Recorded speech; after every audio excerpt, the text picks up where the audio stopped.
But have you seen that picture of Abraham Lincoln petting that former slave? Whoa. It's a statue. Statue? Where? I can't remember where it's at. Let's see. I screenshotted it so I can show you. Because, they did something to George Washington's. Oh. Yeah, that doesn't look good. That should probably go. See, yeah, I know. That sort of stuff. But, I was talking about this with somebody else. Nobody's perfect. No. I was talking to this about somebody. It was somebody else, though. It was like, I think he might have been McMillan. I haven't checked any of this, so be sure that's... Check. Can you hear me? Do you want me to turn you up a little I can hear you good. I don't know how close I need to be to this mic, though. Just slide that wherever you want. Okay. Up, down, whatever you want to do. All right, cool. I usually... I do this. Because that's what Joe Rogan said. He said, stay a fist away. I was like, instructions. Nice. I can remember that. Like one time... I never knew how to take the picture with the iPhone when it was facing you. Yeah. Because no one ever told me that it was the up button. And then I was like, yeah. I'll never forget. Yeah. So for a long time, I didn't know how, but now I do. It's just... Nice. I think. I don't know. I've only done it like 2 times. Okay. Yeah, I don't ever take it. Cora would always expect me to do like a selfie, and I'm like, I don't take selfies. So therefore, I do not know what to do. Anyway. Exactly. Yeah, they vandalized George Washington statue today. Like put like a Klan outfit on him and spray painted. Part of the Klan, though, was he? No, the Klan wasn't even a thing until after the Civil War was over. So the country was barely a country. But he was a slave owner. Yeah. That's the thing. And a lot of people have brought that up to me because I've been talking to him about just different things to do with the myths that are out there. And like, well, what about Thomas Jefferson? I was like, what about him? Like he was kind of, I was like, you really want to get into this? I was like, he had a slave mistress that he had multiple kids with, and he didn't free him until like on his deathbed. He freed a couple of them earlier, but like I believe 5 kids, right? And then one that died like during like the pregnancy or something like that. Like, but Sally Hemings, that's the I refer this documentary to everyone. I show it to my students every semester. So, and then the Jefferson Foundation has acknowledged all of this. There's a DNA test in '98. There's all this stuff. And Thomas Jefferson said this: "Don't put me on anything. Don't celebrate my birthday." And he saw the Civil War coming before anyone. Really? Right? Over the issue of slavery, he's like, this shit going on with Missouri right now is not good. Yeah. This he described it as what was his point of view on it? Well, here's how he described it, and he said it in like Latin or something, I think. But he's like, it's like having a wolf by the ear, right? You're good, or a wild dog. I think it was a wolf though, right? But it's like you got a dog or a wolf by the ear, you're good. Like it's not gonna do anything, but it's gonna be mad, and it's not, you can keep it from biting you, but if you let it go, it's gonna bite you. So that was in the time when the big debate was whether or not gradual emancipation should start taking place, and it was when the parody of free state slave state was starting to become like normalized. But but I tell people say, yeah, Thomas Jefferson, for the reasons that we're seeing right now, didn't want to be associated with holidays and being on currency. Do you think he saw that far in the future? He was like, I don't want to be. I think to an extent, but man, his presidency is so hard to understand. I've read multiple books about him. I just finished one over like a super obscure thing that he was involved with these pirates, the Tripoli pirates. Pirates? What? Yeah, the United States was in a war with these all these pirates in the Mediterranean, like the United States privateers kind of thing. Just sort of like, well, it was these Tripoli, Tunis. Those are the main two, but I forget. There was 4 different countries that had these pirates that would basically, Americans wanted to come into the southern Mediterranean to trade across the Atlantic, and they were like, no. But give us, we got your sailors. Do you want them back? Give us some money. Right? It was like, it's kind of like it's not a humorous story, but it's a fun tale, right? Yeah. But Thomas Jefferson's presidency, because he was like super when political parties are forming. I mean, he formed like one of the very first ones in response to the other ones. I got to form this because where it's like when all that was going on, he's like, no, we want states' rights. We don't want a strong federal government. But then he's like, but the Louisiana Purchase, I want that for the country. And the Constitution here says I can do it. But he did things in his presidency that were like these contradictions that make him super hard to understand as a person. Right. As it was before a lot of the established ideas, though, in the parties and things like that too. It's kind of like he was trying to work out. Like it was the Federalists and the Democratic Republicans. Like that was the first two. I bet that looked way different. Oh too. yeah, it was like big time. I mean, I know they've kind of flip flopped everybody's. Well, at that time, it was so far removed from what it is right now. Even it's changed so much since the Civil War. Oh yeah. Right. Like I'm getting really interested. I'm reading this book called How the South Won the War. They didn't. Right.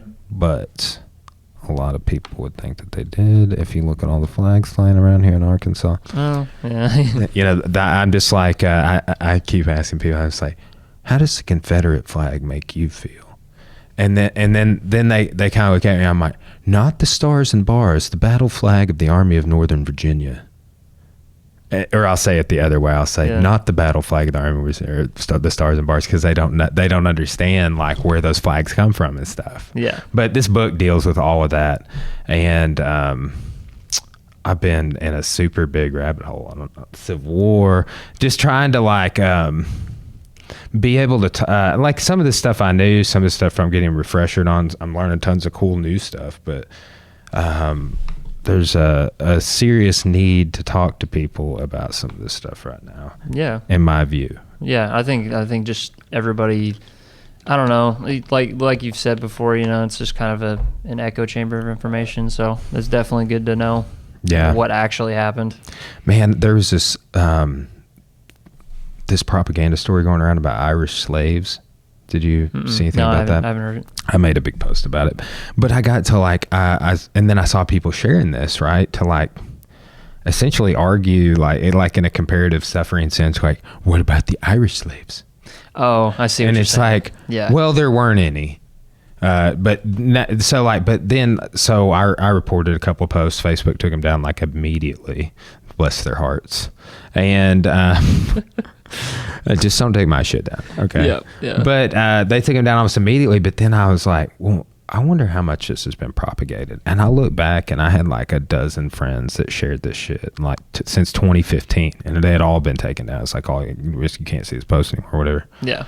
But I was like, shit, I hope I didn't share it. Like, did I though? So, you know, I like have been telling people like, and I think it's good. I've always held this view for about the last 5 years that it's like, it's actually a positive thing if somebody receives new information and then changes their voting record or something. Yeah, imagine that. Like we persecute politicians for that, but I'm like, oh, you became more empathetic about more groups of people and you changed the way you voted on these issues related to human rights. All right, cool. It's, man, just that kind of bringing on the subject of just judging people at all for like having a different viewpoint and stuff. Holy dude. Okay, so we're going to get into censorship on the next episode. I'm going to do with Thurman and Julie. We're doing one over Gone with the Wind. Really? It's been pulled, the classic 1939 film. Yeah. It's been pulled from HBO Max. That's what it was on. But it's getting lambasted right now for perpetuating these false stereotypes. Like, I mean, I watched a movie today, dude, and I'm like, that movie didn't make it seem like being a slave is that bad. I'm not gonna lie. Like, I was like, that dude Pork. He's having a great time. Like this white person's having a way worse time during Reconstruction than Pork right here. I was just like, but they do. And then, oh man, okay, I shouldn't talk about all this on our episode. Well, but the mammy, the slave of the house mammy, she's the older house slave, right? You're right. But she won Best Supporting Actress award. in like in the 1940s, like the first African American and a former slave to win an Oscar. I'm pretty sure she was a former slave. An Oscar? Yes, but here's the thing: because of Jim Crow segregation and everything is going on racially in the country, and this is, I believe, in 1940. She was not allowed in the auditorium. She couldn't sit with the co-stars, and she couldn't read her own speech. She was given a speech to read by the studio. Are you serious? Yeah. This is it was in the 40s? Mm-hmm. I wonder where that ceremony was, because what's weird is that because I don't feel like, I just don't picture the Oscar awards being in the South, but I got 2 books to check out on Northern segregation. Because what happened partially, I'm still coming to understand a lot of this, during like the Second Great Migration and after Reconstruction, when you have a lot of former slaves migrating out of the South, like Northerners were like, why are you coming here? We don't want you here. Yeah, they try to paint it like it's not that way, though. Yeah, there was a lot of racism, right? Oscar Awards 1940 location. That's what we want to know. I was gonna say it was Los Angeles. I think it was racist everywhere. Yeah, exactly. Yeah. And so, like in this, how the South won the war right now is getting into the West. Yeah. Right, the areas that settle, because that's like when people hit me with the states' rights argument. I'm like, yeah, let's talk about the South wanted slavery and all the they wanted the South and the Southwest and slavery to extend all the way. Right. Right. They were fine that there would be a line or whatever. Yeah. On Gone with the Wind, it says the end of a great civilization. Oh. Yeah. Like but that's this lost cause myth bullshit. Right. But it's been fascinating to dig into all this and do podcasts about it. We're doing a whole series of this lost cause myth through cinema. Yeah. Right. For cool. my After the Show podcast. Yeah, you want to make sure not to get into too much of that, or you're just going to spoil all of it. We're gonna do Gone with the Wind, Birth of a Nation today. Okay. Right. Cool.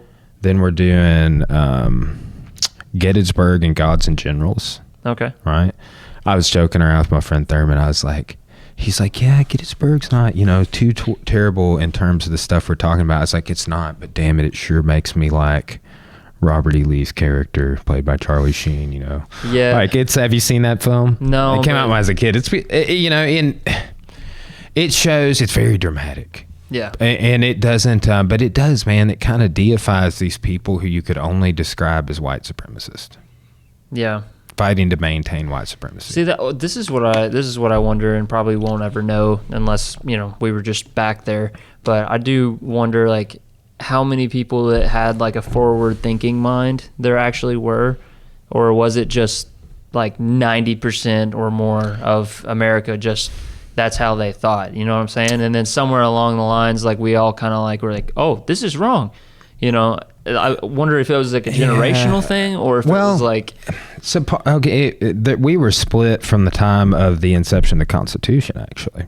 Really? Right. So that was an issue. Like it's funny, like Thomas Jefferson, like soft open with the Declaration, like maybe we should go with all people. No, okay. I was just checking, like too soon. Oh man. But Southerners were like, dude, you're betraying us. Like, there's a big argument. So that, like, it just didn't even really get any traction at the Declaration. Yeah. Right. Then you move forward to the Constitution. They say, okay, in 20 years, we will stop importing Africans. We'll stop importing. But the thing is then you had a self-perpetuating labor force. And like some people like to argue indentured servants and all this and this Irish slave myth and shit. And I'm like, it was never hereditary. Yeah. It's not anything you ever passed on to your kids. Yeah. Right. I'm not saying there was zero examples of that. Like, yeah, I'm sure there were abuses of the indentured servitude system. Like, I know of some, but it's like, in terms of it being systemic, no.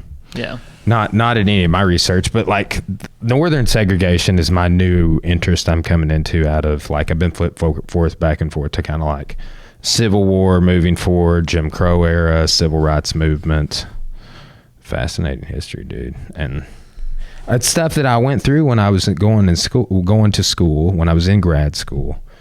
And I just like the subject you're talking about. Yeah. I mean, man, I learned. I took in American history. I took everything from the Civil War on that they offered, but like 1 or 2 classes.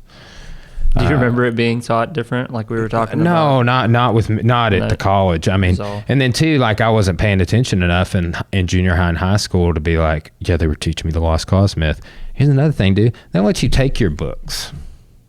Like I was like, man, I would love to look at my junior high school textbook to see what it says about the Civil War. Yeah. But I can't because I don't have it. Because they make you give it back at the end of every year. And I got conspiratorial about that recently. You think that's really like a planned well, okay, like in the South, they rewrote all of those books during the Jim Crow era. I mean, I say not so it wouldn't be the in schools, state histories. It wouldn't be the schools necessarily. It would be the education. What's the body like for the state? Right? Our Department of Higher Education, Arkansas, ADHE. Because they're the ones that I think, right, with the textbooks. Yeah, none of them are teachers. Uh-huh. Bureaucrats, man. Right. It's weird. It's super weird. It's kind of akin to a lot of the issues I've been running into and talking with different people about that are with law enforcement. It's like, oh, you guys want a bunch of non-martial arts people to teach you guys martial arts. Yeah. Yeah. So you're talking about that's who's training? Well, they're gonna send one of their guys to get some certification that's super expensive from whoever, like let's say it's the Gracies, but it rarely is.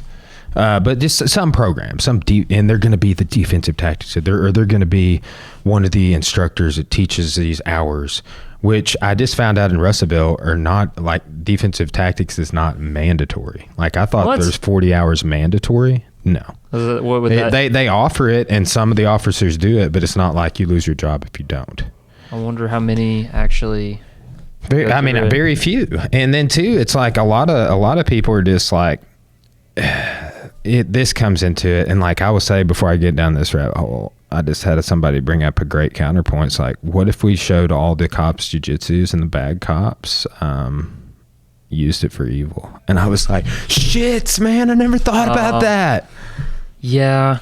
But still though, our vetting process in that could be a lot better too though. Oh yeah. Like I mean, exactly. That's 2 different points, because it's like the first point being like before you even get to learn jujitsu, like for defensively for being a cop, you need to go through way more, like, you know, actually look into these people hardcore more than we are now, which I don't know what we do now. Yeah, McMillan sent it to me. There's a test that you they kind of go and like we know somebody that just had to take one, and he said it's like 400 questions or something. It's like a psychological evaluation, but then there's like a probative, like a pretty deep background check from what I understand. It's hard to know what somebody's like on the inside. Yeah, dude, I know. And so like in a stressful situation, what they turn into. Or like, okay, so Jeff Woods, we had this podcast where we broke down Marcel Garcia matches, but we talked about this exact topic, and he and Josh has talked about this, about second victim, right? So like basically this is the idea, like that Derek Chauvin guy, the dude that killed George Floyd. Yeah.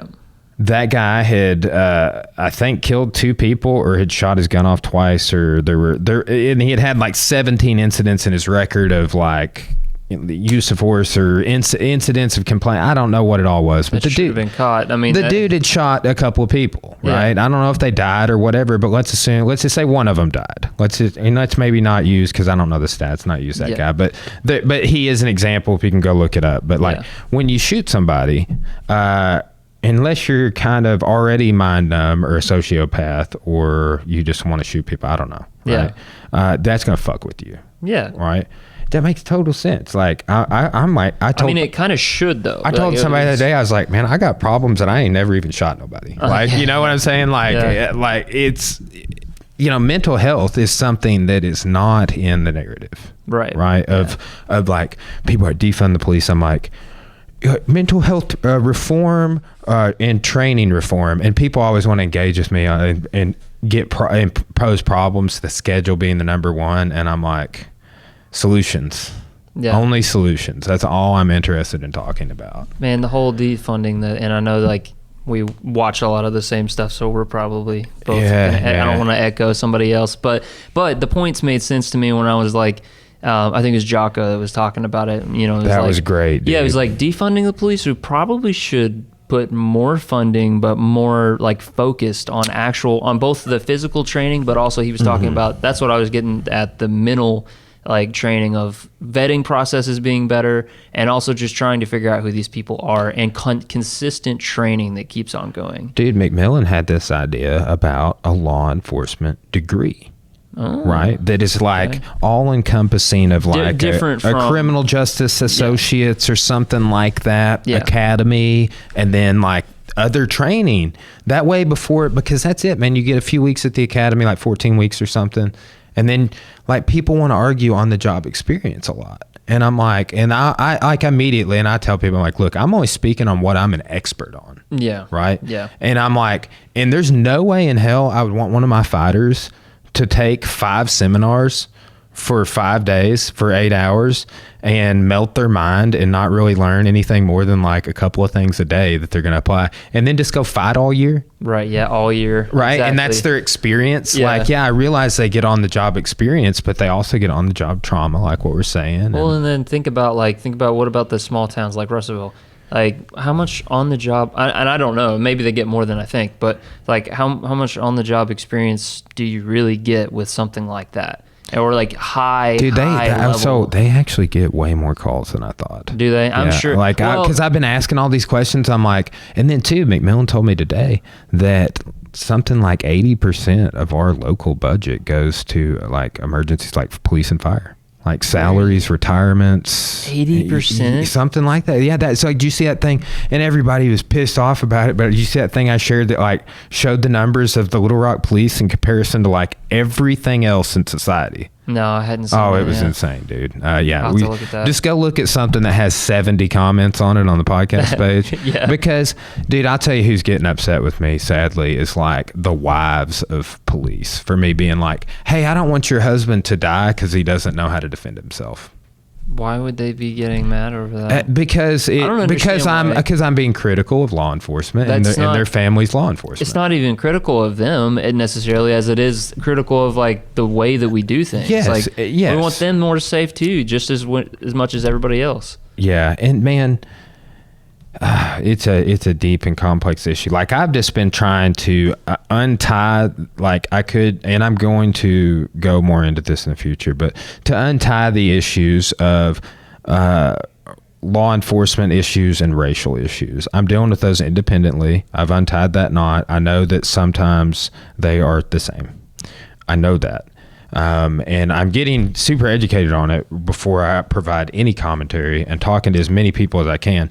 Like, and doing as much research I can on the topic, because I don't know, right? Well, like, and you don't want to talk. Like, I'm really curious, like, what percentage of like, because like Jocko was saying, he's like bad actors, right? But like, let's say a high percentage, let's say 30% of cops are bad. That seems like a lot. Like a lot. Okay.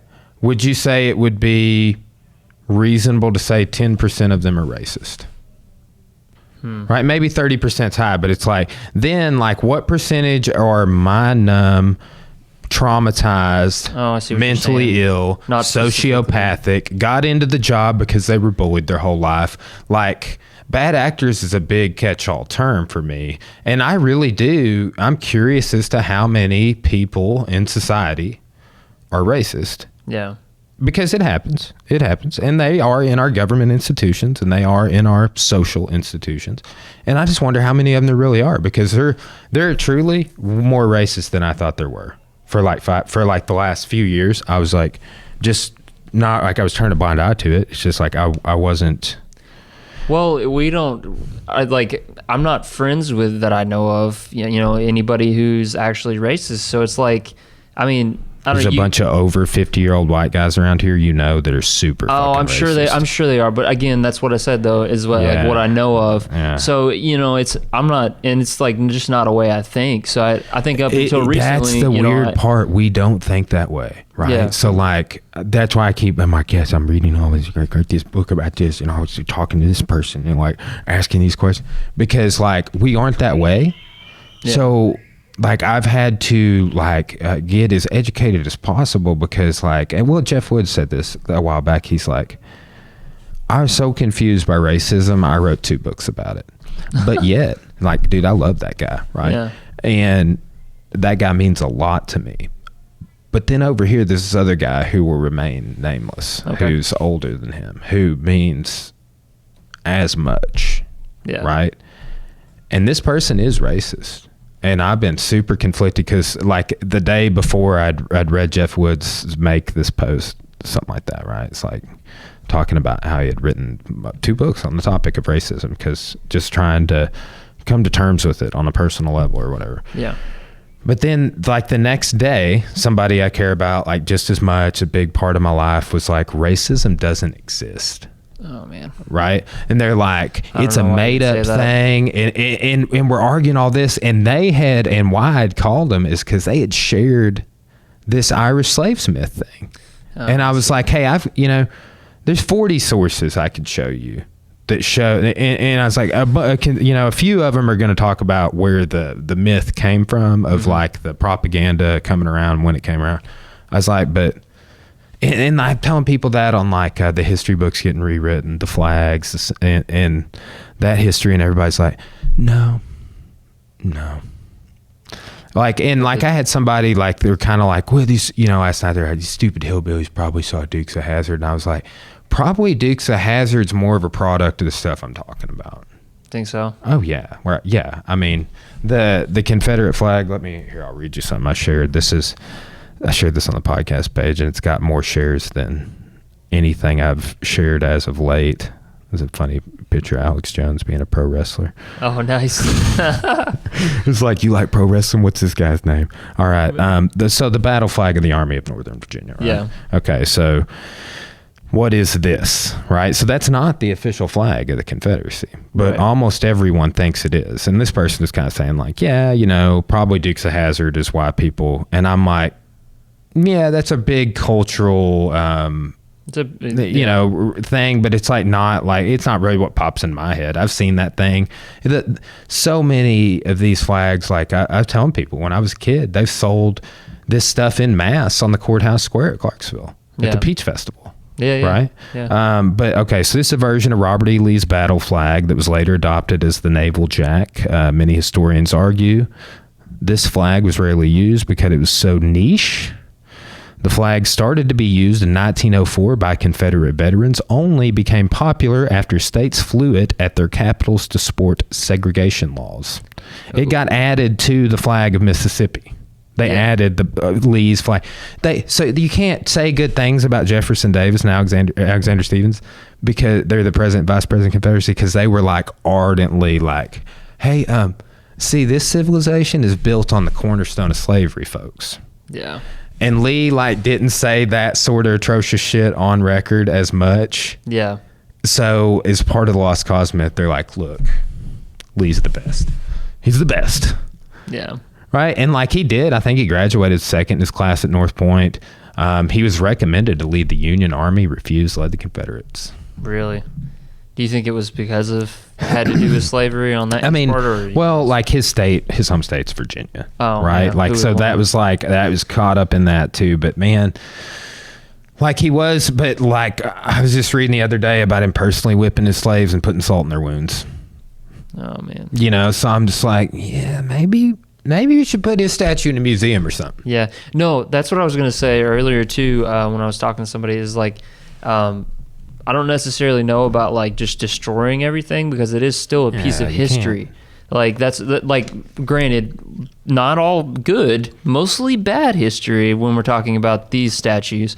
But why do we destroy it and vandalize it? Let's just let's take it and let's get it off of the courthouses, obviously. But public spaces are a key issue. Next time you go over to your Dardanelle spot, the Stars and Bars flying over there, dude. Right there. I don't think anybody's. That's because they don't. They think the battle, maybe because of Dukes of Hazzard. I don't know.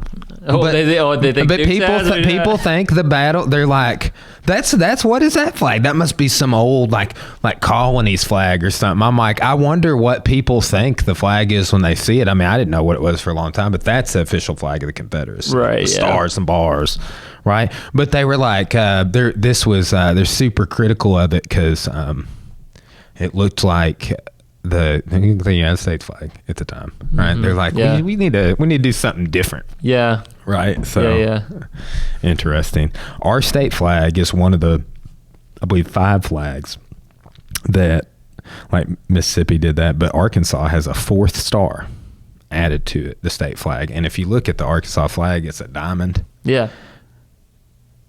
That's an X. I see. Now, we do have diamond mines here, so that the only diamond mine in North America may be that. I don't know. Hopefully. Maybe, but your conspiracy mind. I'm going to look into it. Down into it? You can look into it, yeah. I'm going to look into it. Keep looking into it, yeah. That's all I do. That's all I do is look into shit and talk about it.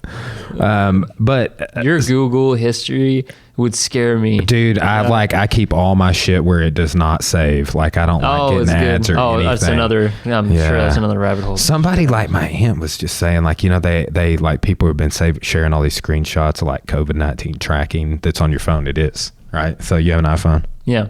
So this has been added. I don't even know when it was added, but if you go to privacy, health. I don't update my phone. Right. So COVID-19 exposure logging. Would you like to be contacted if?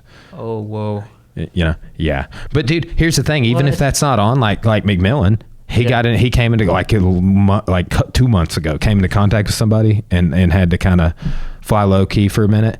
But he got a call that was like a recording, and they're like, "This is one of the CDC, and you have been in contact with somebody who is tested positive for COVID-19." How I know, dude. Well, I'm trying to think here. Like, how would they even know? Like, oh, that's crazy. Yeah. That's insane. It is scary. But my aunt was like, "Yeah, I want to know," and I was like, I don't. You want to sacrifice a lot of liberty to know. Well, here's the thing, dude. I want, here's the thing. I want to take care of people. I don't want to run risk on people. I don't want to put people at risk. I want to do things to mitigate risk as a society and things like that. Yeah. But also, I just don't want the government to protect me from the virus. Yeah. Exactly. Yeah. They don't do a good job at anything else. Yeah. What makes you think they're going to do a good job now? So I'm like, but like the fact that and I don't know about the phase 2 requirements, but like while the aquatic center's open, I was not allowed to use showers in the gym. Right. Yeah. And I'm like, what? How does this make sense? Yeah, I was talking with my chiropractor today. He did the thing on my neck, right? Mm-hmm. And we were talking about that, and he's like, "Yeah, I just like had to call because they didn't say anything about chiropractors." And I'm like, "Yeah, dude, Uncle Asa just said the other day for the first time the words martial arts, like 10 days ago." Yeah, and I'm like, and I get it, blah, blah, but I would argue this, like, there is a martial arts studio in every town. That is true. Right? Like, unless it's like Hartman, Arkansas, like Coal Hill, like some Spadra, Scranton, Deer. Yeah. Jasper. There might even, I think there is one in Jasper, actually. Probably is. But, there are just a lot of martial arts academies all over the state, and we're a rural small state, but like Dallas, and like somebody's telling me like a 30-mile radius, there's like 100 jiu-jitsu academies. Oh man, right? Like, but so it's like, yeah, it's a big industry, guys. Come on, you might need to mention it. Yeah, so it's frustrating when they don't, and then some industries, well, it's like, well, you own a business, right? Yeah. So it's like, you guys are having to deal with that more so. Like, I don't have to require a mask for my people coming in, right? So right. That's currently we don't either because we're not open. like for seating. Yeah. See, but it's like that's weird. So like It's what I was weird, saying with right? the aquatic center thing and me with the showers. Mm-hmm. But it's like. But you can swim in a communal pool. I think from the very beginning, the big box places, the large corporations, should have been forced to require masks. Yeah. If you're going to tell people what to do, that's if you're going to advocate for the government like being able to tell you that. Well, they already. So if you're going to divide all businesses up into essential, non-essential, make the ones that are open require a mask. Right. Because when you make, then they never had to require a mask, right? It's because, and they probably pay less taxes than you. Let's be real. Like I just paid my taxes, bro, and I'm like that was fun. Yep. You guys going to send me some more money? Because great. Man, it was kind of next year won't be bad, but like because we just moved and we spent all this money. Right. Next year won't be as bad, and we changed a ton of stuff about how we're doing our accounting. I've been dude. You ever heard of? I think his name's Robert Kiyosaki, the Rich Dad Poor Dad series. Yeah, dude. Have you listened to any of that? Yeah, I've read most of the first book, I think. It's good. Yeah, it's good. He's a genius, man. Yeah, but like I picked up a bunch of just little concepts, and I read that, and I'm on Cash Flow Quadrant now.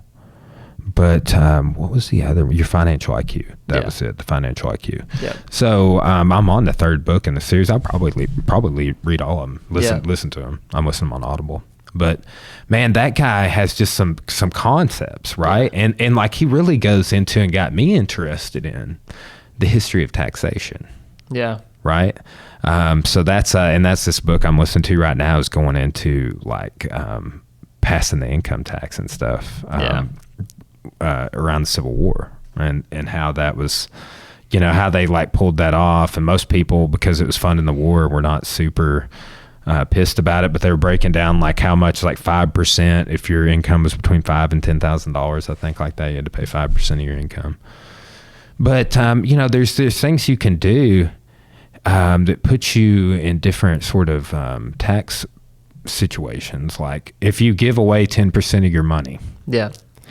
You wouldn't think if you gave away 10% of your money that it would help you, but it does. It does. That's super weird. Yeah. But like now I'm just like that I'm learning some of these things, lots of different things. I'm like, people that don't pay taxes are super fucking smart. Like, yeah. And I'm trying to. But it's not even like, it's just a little bit of research and just learning, putting in the time to understand. Tips and strategies. And Jeff Bezos, who pays no taxes. Yeah. But I had to start paying taxes on Amazon. Yeah. But you're paying it for him. So. Bro, thanks for this coffee. Yeah, you're welcome. Right here. It's delicious. Can people order your actual coffee bags online? Soon. We're just about to launch like next week or a week after, I think. I want to start doing, and I'm looking into it, like a Shopify or something like that, to where like I don't stock inventory for the podcast, but I have it created, and I can have a storefront, and I can sell some podcast t-shirts and stuff. This guy is Eddie Bravo Black Belt. He's been on the podcast, did the seminar at the gym a couple years ago. He did that, and he had this girl that was like a friend of his that's like a Nickelodeon graphic designer.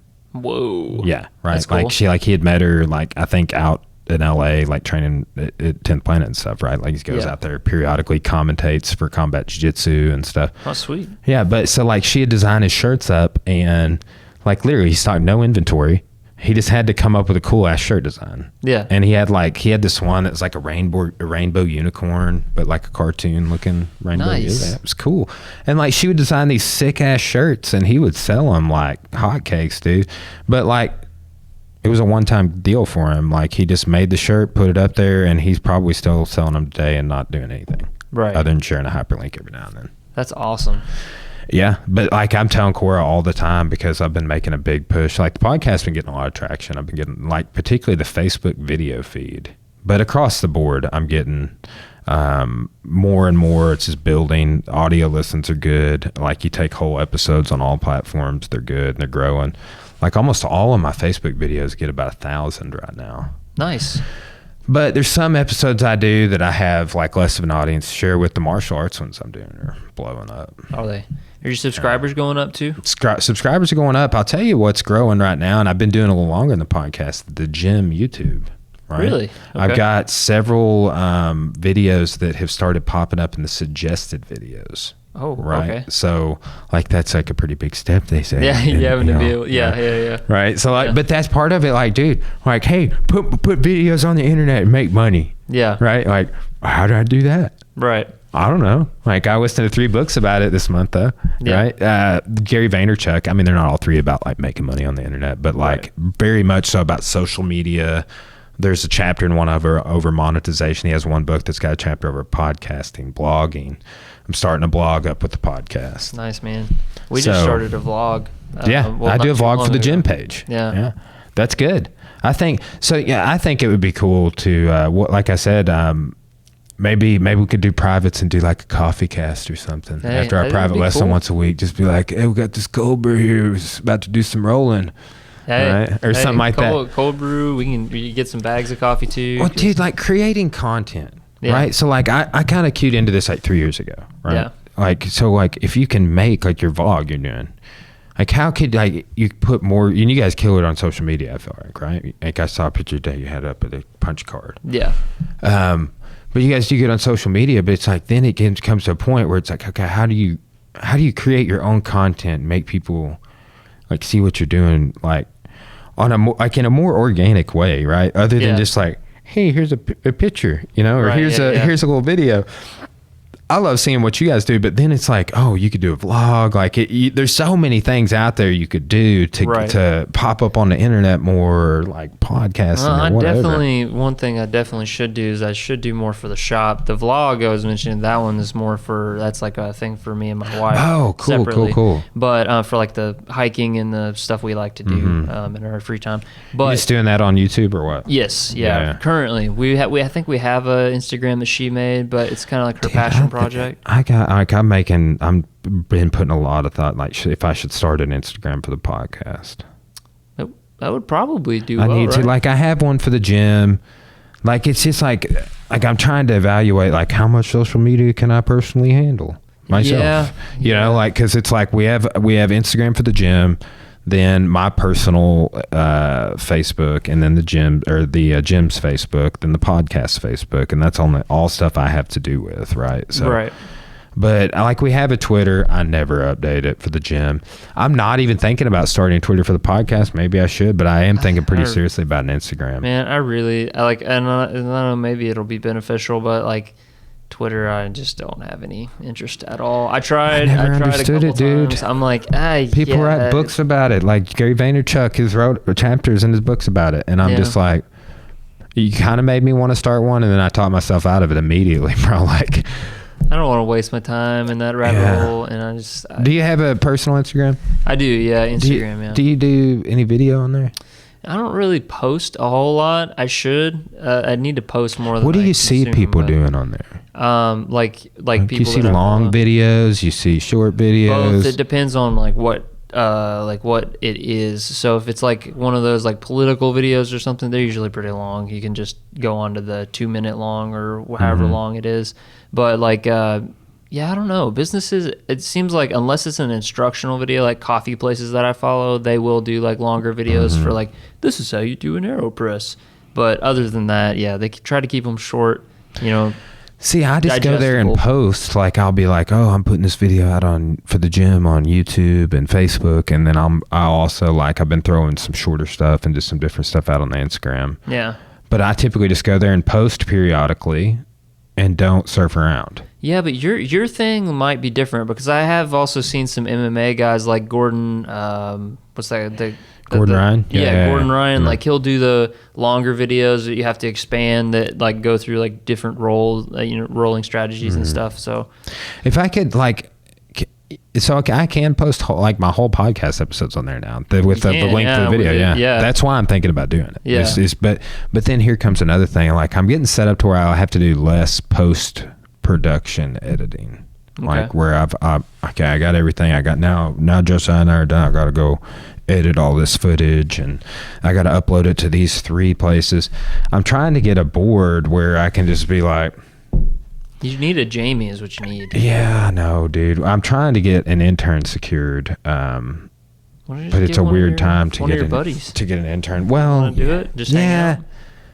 But maybe, but like my schedule's sporadic. Like if I would say like, dude, if I was like just Kelby or something. Yeah. If I was just doing this, right, in the gym, I think it would be a lot easier. But since I'm gonna be at Morrilton for a few hours every day, but I'm gonna try and get with the communications department. Okay. Try and get them to start sending me interns. So get a legit intern. Talking with like somebody that can do graphic design and maybe just have skills, right? So like I've networked with them periodically, but graphic design for like thumbnails and stuff like that. Like stuff that I should the little nitty gritty stuff. Yeah. And I have a thumbnail template, but I'm just like, man, I messed up and now I don't know how to fix it. I think that might be where we're similar in some ways. Like I love big picture stuff and I'm like, I can do this. I can make big decisions real quick, but it's like, if something goes wrong and it's really small, I need you to make that thumbnail for me, bro. Dude, I'm like, it's just taking way too much time for something so small. I can't handle it, and it just.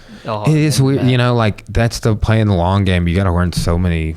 Like with this, I'll tell you, dude, I was super impressed. I plugged all this shit in about 15 minutes. Nice. Like went home to my house from work today, and I was like, man, how long is it gonna take me to set this up and move it? And like I remember last time when I just unplugged things in my studio and like reconfigured them and did some things, and then I was like, how do I plug this shit back in? Oh yeah, right. Like I was like, sometimes, and shit, I don't even know if it's working, honestly, but it sounds like it's working. We hear it. Hopefully it's recording. Like I actually kept most of the stuff plugged in because I was just like mixer, headphone amp, camera. You like try to hopefully, Yeah. So the fact that we can hear each other is good. And then I realized my headphone amp wasn't plugged in. I was like, I hope I remember. Better get that. I hope I remembered the plug-in. But I mean, but dude, learning all that stuff is actually, it's a skill. Yeah. I'm acquiring a new skill. I can do things now that I couldn't do a long time ago. If you ever want to record badass music, come see me. Oh, nice. Yeah, that's the mixer I went with. It's just what I could. It's everything I would ever need for this podcast. The podcast is actually, I'm wanting to do these tiny desk shows. It will do that as well. But it's hard to get what I wanted all in one. I wanted something that would power a PA, that had some onboard storage, that had the audio interface, the USB capabilities and everything I needed. That has all of it? No. Oh, okay. But it was way cheaper than one that it makes it easier to get that board is really good. And Tascam, excellent brand. I've got 2 Tascam digital recorders. That is I think going to suit all my needs. It's going to allow me to do, because like that's going to allow me to do like record jam sessions, podcast, hook the camera into it, all that. So I'm going to set this down here. Right? Yeah. It's going to be That'll be fun, man. You got this new space. It's sweet. I need to measure. Like, I wonder how big this room is. I just like every time I'm like trying to tell somebody how big it is, I gotta take measuring here. I was measuring stuff. Like, I got another bookcase to bring in too. I'm trying to figure out where that's gonna go. But yeah, I'm trying. I don't even know how big the room is. It's big though. Like I'll be like talking to somebody about it. And I'm like, it's like 4 times the size of this room. Yeah. And they're like, that's pretty big. And I'm like, yeah. But it is. It's pretty good size. Yeah. Like I was in my chiropractor's office today. I was like, it's about the size of this room. Nice. And he's like, awesome. Yeah, it's a comfortable space, and I think too, whenever you get the front door all tinted out, it'll be even better. See, Nick is making me a little thing to go up here on the wall that says on air. Okay, right? Sweet. And I'll like flick it on when I'm on air. That'll make you feel super pro. Yeah. He's got, so then like this other whiskey barrel over here, I have 2. I may get rid of one. Where did you get those at? Dude, I got the guy. Like I shared his info on the podcast page today. Actually, I've got those stools you see over there. They're made out of whiskey barrels. And then I had a whiskey barrel because Cora wouldn't let me get the one I wanted. But like now I'm Oprah rich, dude. No, I'm not. But that'd be nice. But at the time, she's like, it's like with anything I want to buy. I have to sneak around and do it. She likes being debt free. I get it. Hey, we just nice, we are man. just fire sale paying off stuff like our Subaru. We have not very long left to pay on it, because what we did is when we paid off the other car, we were paying like $350 a month on the Subaru or something. Then we took what we're paying on the other car and just started paying down the Subaru. Yeah. So it's like paying off twice as fast. It's snowballing debt. Man. Yeah. It's getting so, but that is, and she loves doing that with everything. Like my student loans. Like, dude, like my whole university paycheck is just like mortgage on my house, and my student loans just gone. It's gone. Where did it go? And then like I don't even take a check out of the gym, right? So like we'll be like, now this is our money for doing stuff I do with our money. Like, that I do. It's not like she is not thriftless at all. Like she gets her nails done and her hair done. That's it. Yeah. Right? Like she buys some things, but it's like, I'm like, hey, I need a $3,000 computer. It's all big. I need a $700 smart TV. Yeah. I need a chair I need to sit in. It's $600. I know. Right? Yeah. And she's just like, no. Yeah. Like that, because that. Well, it's because it looks huge, you know? It's like, oh, man. It does. Yeah, that whiskey barrel there that my bike's leaned up against, though. Yeah. It opens as a door that opens, as 2 Lazy Susans in it. So what I'm actually going to do is put this mixer in the belly of that whiskey barrel. That's cool. Right? And there's a little hole where it's like plugged. Yeah. I'm going to take that out and I'm going to run the audio up through it. That'd be legit, man. Yeah. I need some. The reason I was asking is I need some actual whiskey barrels, but I need some that like he hasn't done work to. Like I need some that have had whiskey in them. These have had whiskey in it. Now that one he had to take apart. That one over there, the one that's got the glass on it. Yeah. It's just a regular, and like he sells the I need to have that dude just give me some of that. I can buy it from him. But I bought like 4 pieces of furniture. It's like the char. From the inside, I think it's called char. Yeah. Right? But it's like, barrels, it looks like tobacco or something. It smells like tobacco whiskey. It's like... Well, what I want to do is like, I mean, a lot of people are doing it, so it's not like a first thing, but I gotta think of how to say. So we're gonna be having a space that will be a new step up for like our roastery. Not really open to the public as much, but it's a big deal for us because it's awesome, and I'll be able to do more experimenting. So I would love to have some whiskey barrels that I can put my green coffee in and age it for a while. And then, see, this guy goes to distillery. I mean, like there's distilleries around here. I want to say there might even be one in Perryville, right? Okay. I know there's one in like Fayetteville. That might be for beer though. That might be like a Budweiser plant or something in Perryville. But around Little Rock, I know there's a guy that used to come here to the gym that works at one. But you can get barrels. Like this dude goes to Kentucky and buys them by the trailer load. He has like a garage that's just full of them. Like, so if you just wanted an unfinished barrel with no stain or anything on it or something like that, I got his cards in there. It's like Kentucky whiskey barrels or something like that. Let me see what, I just shared it earlier because like I love what this dude does. Like I love his furniture that he puts out. Well, did you hear about the casino issue? Yes, I did. I just laugh. Everything I've seen somebody share, I hit the laugh, emoji or whatever on the instead of like. What do you think about all that? Fucking hilarious, man. I wonder what that old dude who voted that way. He's like Gulf side, like 60, 30 out of 60 out of 60, 30 out of 30, 10 out of 10. And somebody came in the shop that like works for Legends or whatever, like that day. Losing their mind. No, earlier, before it had happened. And they were like, we're just going ahead and getting stuff and celebrating. It's like, because we know that like we have it. And we were like, oh, okay, well, cool. Literally, me and Mike both were like, that's okay, awesome.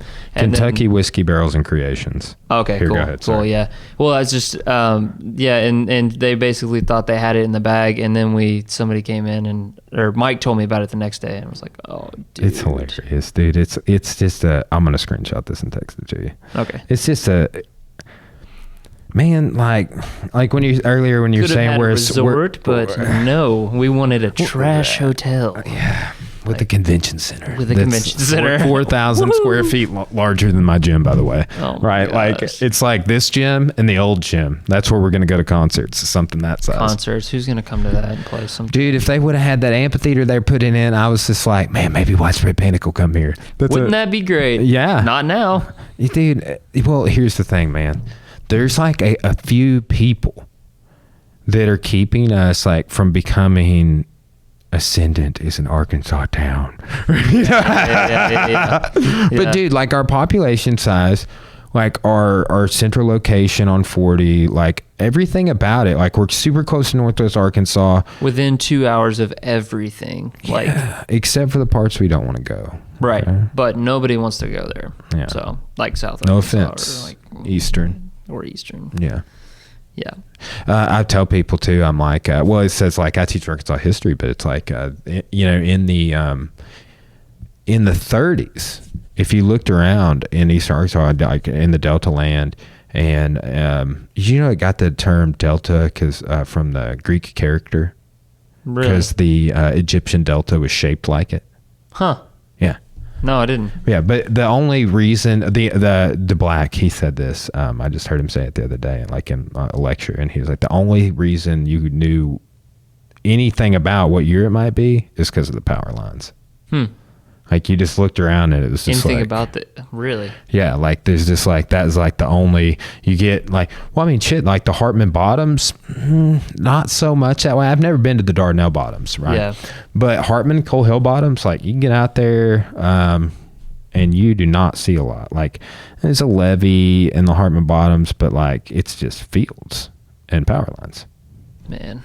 That's it. Like, and then there might be like, there's like one house in the Hartman Bottoms that's been there forever. And so my cousin's uncle owns it, and it's like his hands like live there and work there and stuff. And I'm just like, there's nothing here. It's crazy. I mean, there's really nothing. Like, just people have their animals there maybe sometimes, but like when I was growing up, Hartman Bottoms didn't really have any animals in it. Like that's where we went to go hunting and stuff. Yeah. It was just farmland. It is amazing, like that a place like that can exist where it's like, no one lives here. No one wants to live here. Like it's just, you know, total, like you said, just farmlands. Yeah. And then one house. Dude, so you guys are going on a little camping trip? Yeah, it's tell me all about that, dude. Huge trip. Me, Tori, and most of her family, we're all going to the Grand Canyon, and we're doing rim to rim to rim. Oh, dude. Oh, Jesse, who was just on my podcast yesterday. Yeah. The episode comes out like next Thursday or something. But okay, cool. He goes to all these national parks, and he has a documentary that we screen shared on our episode called Natty Parks. Cool. But yeah, dude, pictures of the Grand Canyon, Carlsbad, Mesa Verde, like all of these. Wow. And he said that he wants to go do the rim to rim hike. I didn't know you were doing that. Yeah. Ours will be like, it's a full like through, I think it's a full 3 crossings is what we'll be doing, and so it's like 56 miles or something like that, I think. Wow. He was saying it's like, oh well, no, yeah, I think he said it was like 30 from rim to rim. Yeah, like it also depends on how you do it, because there's definitely more than one way to like make it to the rims and stuff, and there's shorter ways of going. But really, it's a total of 5 nights in the canyon. So because we really wanted to take our time. There's like a place called Plateau Point we wanted to go out to. And also we're going to be like really planning our hikes. So like we'll get up super early in the morning, but like way before the sun gets up, and then hopefully make most of the way that we get there, because we'll be in there in July. It is hot. Dude, it is Arkansas hot right now, man. Yeah. It's sweltering. Like my dog almost died the other day. Did I tell you that, dude? No, I heard about it though. I've never seen anything like it. So like even today I was like, did she just get too hot? And like she's like her fur is thick, right? She's part Pyrenees, part Labrador. Oh, did Cora post about it? Yeah, she did. Yeah, right? That's what it was. But man, she would like, we went to walk Bonadilla at like 7:30, but it was like that first day, like sticky humidity. AM or PM? PM. Yeah. Like it was like after, it takes a while, after dinner, and she like, we were only doing a 3-mile walk, right? Yeah. We got 1.5 miles from the car, and she's like, I'm just going to die, guys. Like, like starts throwing up, poops, dry heaves, and then it's just like, I'm just going to lay down. Oh no. And then I was just like, oh man. So like Cora runs to the car, right? And I kind of stay with her, and I get her to walk a little bit, and then I carry her, and I get her to walk a little bit, and I carry her, and then she just like done. Cora drives the Subaru onto Bonadilla. Are you serious? Yeah, dude. It's my dog, bro. I don't give they write me a ticket. Right. But so Cora's like, Mom, and we get her, dude, and we get a bottle of water in her. we get her like right in front of the air vent in the Subaru, get her home, like get the water hose that had one of those heads on, like sprayed her, cooled her off there, put like ice packs and stuff on her. But like literally, like she just got too hot. We took her butt temperature several times. Yeah. And like what it was like 104, but dogs are a little hotter. Like 102 is like normal for a dog apparently, right? Okay. But it was like 104 after we had done all that stuff. Oh, so there's no telling where it was. Yeah, but she was super kind of docile for a couple of days, but she ate a rug yesterday and a dog bed. So she's back, dude. He ate a rug. And a dog bed. Right? Tore all the stuffing out of the dog bed and ate a big hole in Cora's rug. And I was just like, well, she's back to normal. Like we were seriously worried, like if she had like had a stroke or something and was going to be like special Gigi. Man. Yeah. Dude, that drove it. That's really yeah, dude. Like, what was funny is when we were like busting out of there, and I got her. Actually, I was sitting in the back seat with P-Man because Gracie's in the front, and I was kind of like trying to like give her the air, right? Yeah. And like we passed 3 people on the way out, and I was just like, "Wait, I didn't see man, I can only imagine what their faces were like, dude. It's awesome. Weird, dude." Yeah. Also, your shirt is great. Oh, I just got this actually. Is that Doug Nasty? He's been on the podcast. Check it out. So cool. Yeah. Now you need to get him on the podcast. He is coming back. I talked to him about it like right after his fight, but dude, so many people are hitting him up. Man, I waited after until like he'd even been on two other podcasts. I wasn't trying to hit him up, and I was like, hey, dude. And I was just trying to Zoom with him, and he's like, no, man, I want to come. And I was like, all right. I was like, whatever, dude. I was like, I was like, come on down and let's train, because I love training with him. You should get him to do a like a little mini seminar. Oh, that would be. Oh man, dude, I've known Bryce since he was 16. Dude, you have to do it, because that would be so awesome. And he could break down like all the stuff, man. With that last fight was that clinic. Oh yeah, dude, I've been hitting some of, like just yesterday, I hit a transition from the truck to the arm triangle that he hit in that fight. Like, yeah, like some, and then too, I saw like in one of the BJJ groups, I mean like BJJ Fanatics fan page or something, somebody was like, who's the best grappler in MMA? And like a few people said Bryce. And I was like, dude, Bryce's coach, Willie, when he came on the podcast on Facebook, the Facebook video, he got like 2,500 views in like a week. That's awesome. Right? Like it just kept kind of going up. It got a couple of shares and stuff. And I was just like, that's like the most popular. And dude, Willie, one time, Bryce's coach taught a seminar at my very first gym. Biggest seminar I've ever had. Most money I've ever paid anybody. And it was a cheap seminar too. Yeah. But it was just that so many people came. Yeah. And I felt super, like I still feel good about it. I was just like, man, that was the best seminar. And like that may have been like the biggest seminar he'd ever taught too. But it just like everybody showed up. Yeah. And is that still his coach? Or yes and no. He kind of moved, like he's still the corner, like and they still train together, but they don't. Willie doesn't run a gym anymore. Where's Bryce live? Cersei, really? Yeah. Okay. Dude, as far as I know, he still goes to Harding University. What? Yeah. Really? The most expensive private institution in the state. Yeah. But he's just a good old country boy. He is, man, I love hearing him talk. Yeah, dude, but man, it's been like he's been the same the whole time I've known him. He's not faking anything. That's cool. Yeah. He definitely seems like he's from Arkansas. Yeah.